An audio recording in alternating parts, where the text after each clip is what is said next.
I used to think that left to my own devices, I would just sleep until noon, no matter what time I went to bed. But I think the truth is that I will sleep for 10 hours, no matter what time I go to bed. But the flip side of that is I've got this mental block going on whereby I cannot go to bed if I haven't been awake for 14 hours-ish. The easiest way for me to reset the system is not to just go to bed early, but it's actually to stay up an entire night, which is what I did Wednesday night. And I am already, 2 nights later, back into this bedtime drift. I say that to say this. It is about 1 o'clock on a Friday night, and since I'm not going to bed anytime before 3 o'clock, and since I'm in Corner Brook and there's only one good thing to do in Corner Brook after midnight, and since that one good thing to do in Corner Brook after midnight is to eat the most delicious pizza on the planet, I think I'm going to go do that.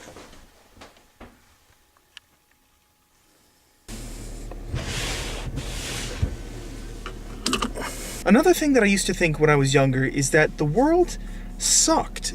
But now that I think about it, I mean, look what I grew up in. So, like, seriously, look at that. So yeah, like I said, I used to think that the world sucked.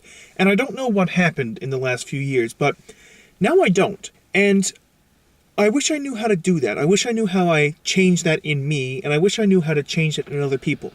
Like, when I was in junior high and high school, I got really into this Japanese anime show called Mobile Suit Gundam, and I couldn't really explain to people why I liked it. I mean, I had a few reasons that I would give them, but none of them were really true, because it boiled down to 2 words, and those words were giant robots. And I came to realize that that's not the kind of thing that you can explain. Like, if you say giant robots, and the other person doesn't go, whoa, then there's no way that you can induce that.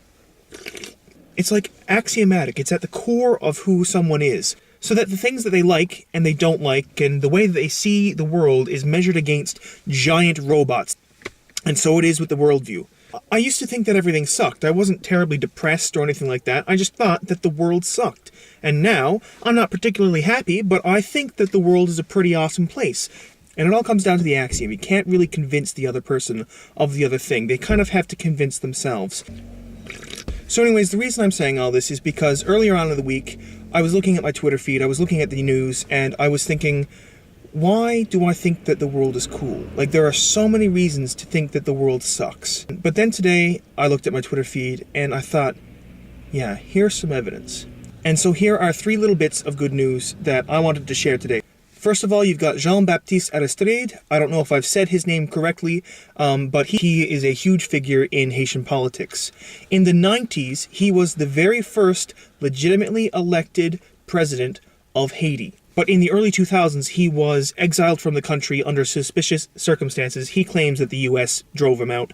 The U.S. kind of says, what, us? No. He ended up going back to the country today, and despite the fact that the U.S. and other countries are kind of worried that this is going to inflame the political situation, I get the sense that this is what the Haitian people want, so this makes me really happy. The second bit of good news is the fact that the UN finally passed a resolution which means that Libya is going to be a no-fly zone for military flights, for Libyan military flights, which means that Gaddafi will stop bombing his own people. The UN is getting proactive, and this actually gives the UN the ability and the mandate to intervene and stop Gaddafi if he doesn't stop slaughtering people and basically enforce a ceasefire, which is great because the man is a maniac.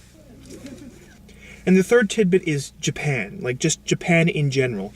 So we all know about the earthquake and then the tsunami, and now we've got this nuclear accident going on in Fukushima. And so they've created this evacuation zone around the plant, like 20-kilometer radius, I believe it is, and people have been forced from their homes, and, you know, it's a really volatile sort of situation. But there are still engineers, I think I've seen the number 50 thrown around a lot, inside that evacuation zone working to keep this from becoming a big disaster. A testament to the futility of the effort is the fact that they're using fire hoses to cool down the core, but I think that's also a testament to the heroism of those who have stayed behind. Like, they're engineers. They, if anyone in the world, know what they're risking, and yet they're still there with their fire hose trying to keep this thing from getting worse than it is. Anyhow, I feel a bit silly here, just parked in the parking lot talking to this camera and eating my pizza in the car. So I'm going to go home, but I'm going to part with this thought. St. John's needs better pizza. Hey ladies,